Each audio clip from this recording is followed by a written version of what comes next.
அனைவருக்கும் வணக்கம். கும்பராசிக்காரர்களுக்கு செவ்வாய் எழுதிய தலைவிதி இனிமேல் தான் மெயின் பிக்சரே என்று சொல்லக்கூடிய வகையில் ராசியின் அதிபதி கும்பராசியில் ஆட்சி பலம் பெற்று சஞ்சரிக்கக்கூடிய இந்த வேளையில் செவ்வாயும் அவருடன் இணைவதால் இவை நடந்தே தீரும் என்று சொல்லக்கூடிய வகையில் கும்பராசிக்காரர்களுக்கு எந்தெந்த விஷயங்கள் அமைந்துள்ளன என்று ஆராய்ந்து பார்க்கும் போது நிச்சயமாக 3 மற்றும் 10ஆம் இடத்தின் அதிபதியாக இருக்கக்கூடிய செவ்வாய் ஜென்மராசிக்கு வருவது கும்பராசிக்காரர்களுக்கு வரவேற்கத்தக்க ஒரு அமைப்பாக பார்க்க முடியாது.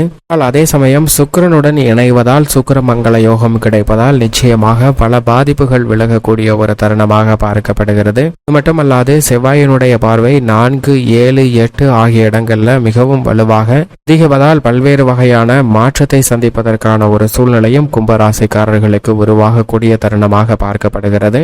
பொதுவாக செவ்வாயை பொறுத்த வரைக்கும் நவ கிரகங்களிலே மிக வலிமை வாய்ந்த கிரகங்கள்ல மிக முக்கியமானவராக நிச்சயமாக செவ்வாய் பார்க்கப்படுகிறார். ஏனென்றால் செவ்வாயின் ஆதிக்கம் நிறைந்திருக்கும் போது தங்களுடைய வாழ்வில் அபரிவிதமான உத்வேகமும் ஆற்றலும் அதீதமாக ஏற்படும். திருமணம் உள்ளிட்ட பல்வேறு விதமான சுப நிகழ்வுகள்ல தாக்கத்தை ஏற்படுத்தி கொடுக்கக்கூடிய சக்தியும் வல்லமையும் குரு சனியை விட நிச்சயமாக செவ்வாய்க்கு உண்டு என்பதுதான் யதார்த்தமான உண்மையாக பார்க்கப்படுகிறது. இது மட்டுமல்லாது நவகிரகங்களிலே குரு சனிக்கு அடுத்தபடியாக சிறப்பு பார்வை உண்டு என்றால் அது நிச்சயமாக செவ்வாய்க்கு மட்டும்தான். செவ்வாயை தவிர மற்ற எந்த கிரக நிலைகளுக்கும் சிறப்பு பார்வை கிடையாது. ஏனென்றால் செவ்வாய் 4, 7, 8 ஆகிய இடங்களை பார்க்கிறாருங்க. தற்போது மிகவும் வலுவாக உச்சம் பெற்று சஞ்சரித்த செவ்வாய் மார்ச் 14ஆம் தேதிக்கு பிறகு சனியுடன் இணைந்து கும்ப ராசியில் சஞ்சரிக்க போகிறார். இதுவரை மகர ராசியில் உச்சம் பெற்று சஞ்சரித்த மங்களகாரகன், பூமிகாரகன், சகோதரகாரகன்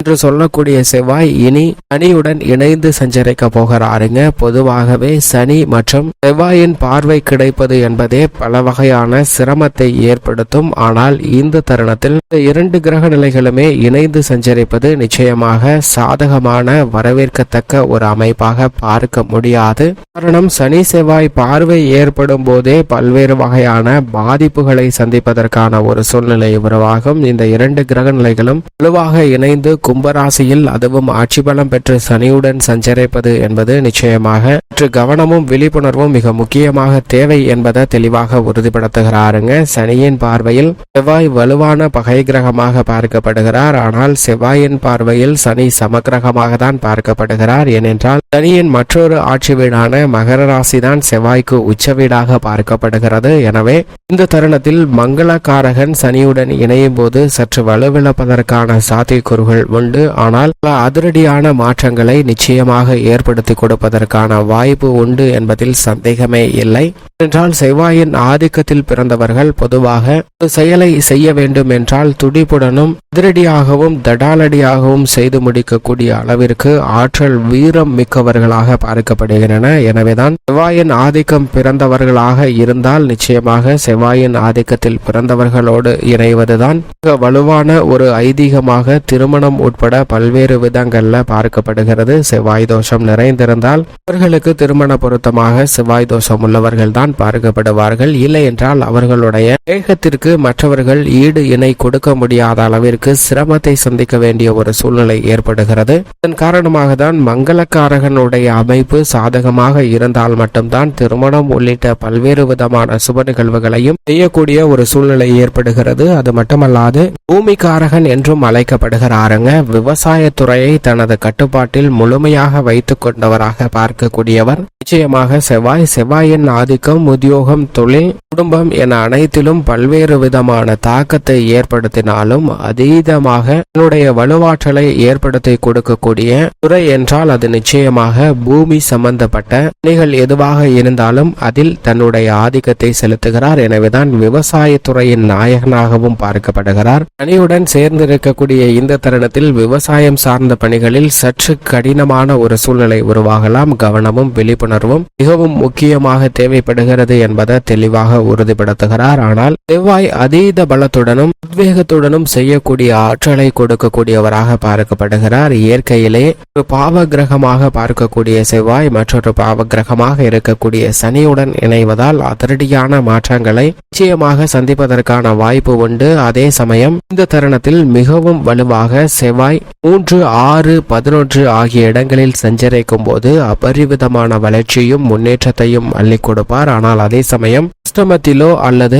விரயம் அர்த்தாஷ்டகம் போன்ற இடங்கள்ல சில சிரமம் ஏற்படுங்க. விரயம் அர்த்தாஷ்டகம் ஆகிய 4, 12 கூட அளவிற்கு சிரமம் ஏற்படாது. ஆனால் அஷ்டமத்தில் இருக்கும் போது சற்று கூடுதல் கவனம் நிச்சயமாக தேவைப்படக்கூடிய ஒரு தருணமாக அமைகிறது என்பதை செவ்வாய் உறுதிப்படுத்துகிறார். அது மட்டுமல்லாது செவ்வாய் ஜென்மராசியில் அமர்வது கூட ஒரு விதத்தில் யோகமான அமைப்பாக தான் பார்க்கப்படுகிறது. குடும்பத்திலும் தொழில் வியாபாரம் அனைத்திலும் சிறந்த முன்னேற்றம் கிடைப்பதற்கான வாய்ப்பை பெறக்கூடிய வாய்ப்பை உருவாக்கி கொடுப்பார் என்றால் அவருடைய ஆற்றல் வீரம் என்பது மிகவும் அதீத பலம் வாய்ந்த ஒன்றாக பார்க்கப்படுகிறது. ஆண் தன்மை வாய்ந்த கிரகமாக இருப்பவர் நிச்சயமாக செவ்வாய்தான். இவைதான் அவர் பெண் தன்மை வாய்ந்த சுக்கிரனோடு இணையும் போது சுக்கிர மங்கள யோகம் நிறைந்து பல்வேறு விதமான சுப நிகழ்வுகள் மிக சிறப்பாக கிடைப்பதற்கான வாய்ப்பும் யோகமும் உண்டு. ஆனால் நீதி தவறாத நடுநிலை தவறாத நியாயஸ்தராக இருக்கக்கூடிய சனியுடன் இணைவதால் செவ்வாய் எழுதிய தலைவிதியாக சில அதிரடியான மாற்றங்களை சந்திப்பதற்கான வாய்ப்பு உண்டு. ஏனென்றால் சனியின் பார்வையும் செவ்வாயின் பார்வையும் ஒரே இடத்தில் சஞ்சரித்து பல்வேறு விதமான தாக்கத்தை ஏற்படுத்தி கொடுக்கக்கூடிய வலுவான அமைப்பில் சஞ்சரிக்கின்றன.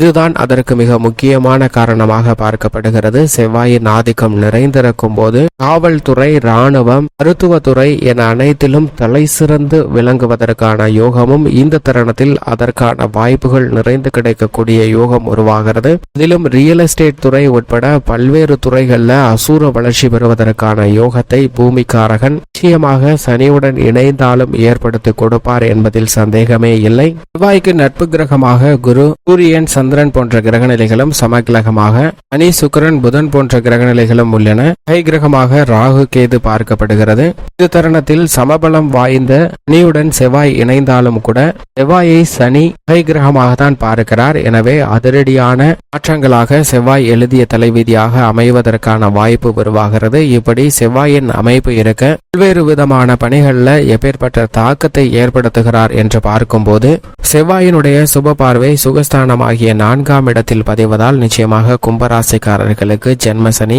7.5 சனியின் நடுப்பகுதியாக இருந்தாலும் கூட சுக்கிரமங்கல யோகம் ஜென்மராசியில் மிக அபரிவிதமாக கிடைக்கக்கூடிய இந்த தருணத்தில் நீங்கள் எதிர்பார்க்கக்கூடிய திருமணம் உள்ளிட்ட பல சுப நிகழ்வுகள் நடைபெறுவதற்கான யோகம் உண்டு. பல்வேறு வகையில தடையை சந்தித்து வந்த பல காரியங்கள்ல மிக சிறப்பான முன்னேற்றத்தை பெறுவதற்கான சாத்தியக்கூறுகள் உண்டு. ஆனால் அடுத்த 45 நாட்களுக்கு ராசியின் அதிபதியுடன் செவ்வாய் இணைந்து சஞ்சரிப்பதால் சற்று அவசரம் காட்ட வேண்டாம். சற்று நிதானத்துடனும் பொறுமையுடனும் மேற்கொள்ளுங்கள். புதிய வீடு, வீட்டுமனை, வீடு கட்டும் முயற்சி போன்றவற்றில் அவசரம் காட்டாமல் நிதானத்துடன் செயல்படும் போது நிலைந்த வெற்றியை பெறுவதற்கான யோகம் உண்டு. தொழில்துறை, வியாபாரத்துறை சார்ந்த பணிகளில் அஷ்டமஸ்தானத்தில் செவ்வாயின் பார்வை பதிவதால் நிச்சயமாக பல பாதிப்புகள் விலகுங்க.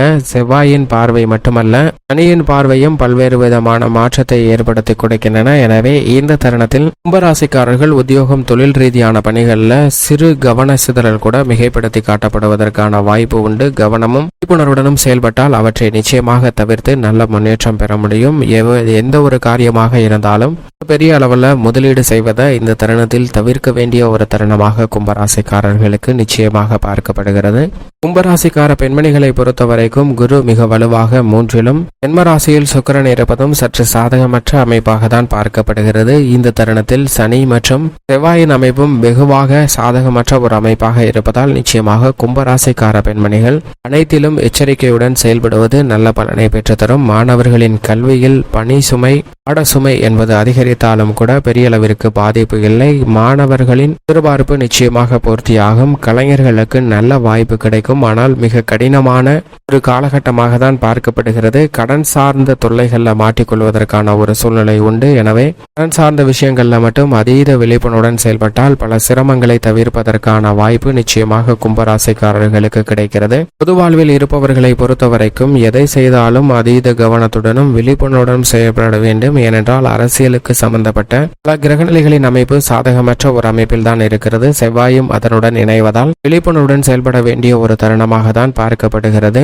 ஏற்படக்கூடிய சிரமங்களை தவிர்த்து நன்மை நிறைந்தவையாக மாற்றிக்கொள்ள வேண்டும் என்றால் நிச்சயமாக கும்பராசிக்காரர்கள் வாரத்தில் செவ்வாய்க்கிழமை விரதமிருந்து அருகாமையில் உள்ள முருகப்பெருமாள் ஆலயம் சென்று தீபமேற்றி வழிபாடு செய்யுங்கள். நல்ல பலனும் முன்னேற்றமும் தங்களுடைய வாழ்வில் இனிதாக கிடைக்கும்.